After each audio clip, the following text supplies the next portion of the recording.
Namibia appears to be facing yet another drought due to the poor rainfall recorded in various parts of the country so far. If the current rainfall is anything to go by, food security for both humans and livestock will become a serious challenge. Now, to tell us about the real situation on the ground across the country in terms of the prevalent drought, we are now joined by the Executive Director of the Namibia National Farmers Union, NNFU, an umbrella body representing farmers mostly in communal areas, Mr. Mwilima Mushokobanji.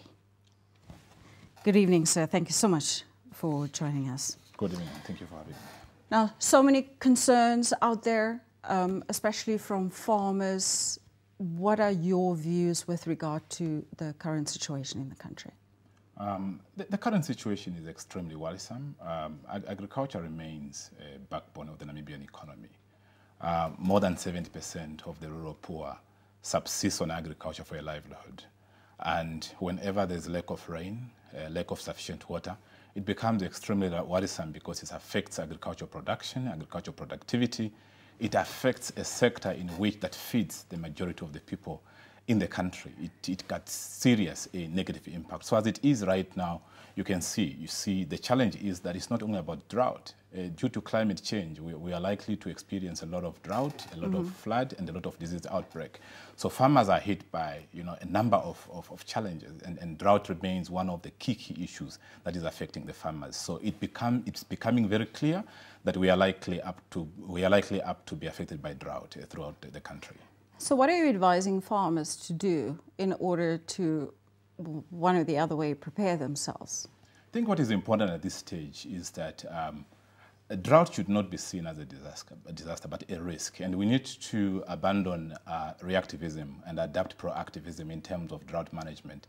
So there's a need for the farmers across the country to make sure that they start putting mechanisms, engaging in on-farm planning, making sure that farmers, they engage in assessment so that they prepare themselves for this. It becomes crucial to make sure that we discharge and employ a lot of good agricultural practices. Farmers should be looking out of this. Farmers need to be aware of the fact that they manage the rangeland so that they are able to have sufficient fodder. So farmers need to make sure that they are given more information, they are given data, because that will be able to help in terms of planning. So that becomes very, very crucial at this stage. But that's not the only solution. The public sector, the private sector should make sure that they form partnership that should actually be able to help producers to be able to survive, because farmers are key figures in terms of feeding the country, and when production is very high, we are able to process and we are able to export more, and it's good for the country's economy. And that's exactly what I wanted to ask you now. It's one thing to say that farmers, should prepare themselves, but then it's also quite another, who can assist them if they perhaps do not have the know-how in how to do that? Is that kind of support actually there? Yes, I think what is important right now is to understand that the climate has changed, and the issue of engaging in agricultural production will have to change. We need to move towards setting up more profitable and a more resilient agricultural system. We need to adapt what we call climate smart agriculture, where we are able to sustain agriculture to remain profitable, but at the same time, we are able to sustain the system itself. So as a result, there's a need for the private sector to play their role to help a farmer to be able to produce. The public sector, we need to look at our policies. There's a need to probably intensify sustainable livelihood projects and programs. And also, I think at this point... Such as? For example, farmers should not only focus on livestock production or agronomic production. Maybe we need to make sure that farmers are able to open up in terms of the sources of income, engage in livestock production, engage in agronomic production, and many other agripreneurial activities. So it will need that different way of doing things and thinking. At the same time, I think it's time up as a country that we invest in fodder production as a proactive measure. That way, we are able to cope in times whereby we would not have sufficient fodder to feed the country. And in terms of food security, we should not only focus on feeding human beings, no, but livestock. And that becomes very, very crucial at times like these ones. Now, these are some of the things that you say that farmers should be on the lookout for. But if they have not done that in this circumstances, what other alternatives are there?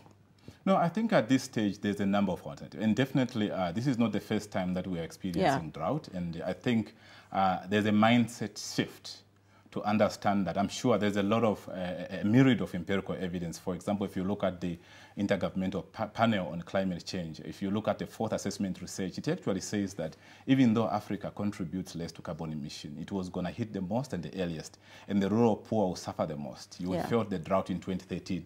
So I think what is very clear is that we are going to experience a lot of droughts and disease outbreaks. As a result, we need to find mechanisms on how we can still be able to produce, sustain optimum production in the era of drought, because this is very much possible. So I think farmers, government should also play the role. There's a need to make sure that we destock.